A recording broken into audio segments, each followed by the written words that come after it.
अस्सलाम वालेकुम नाज़रीन, मैं हूं मोहम्मद सईद खान सदोज़ी और अब मेरा यूट्यूब चैनल इस्लामाबाद न्यूज़ देख रहे हैं।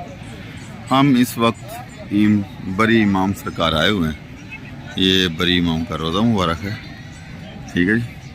ये देखें, ये रौनकें लगी हुई हैं इस्लामाबाद में बरी सरकार में।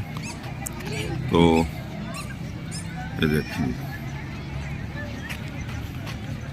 ये हाथा है बरी सरकार का और इधर ये दरबार है।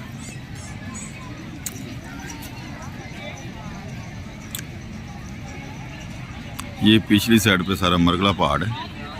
बड़ी अच्छी लोकेशन और खूबसूरत जगह पे अल्लाह ताला ने ये जो वली हैं, अल्लाह के वली बड़ी सरकार, उनका दरबार है। ये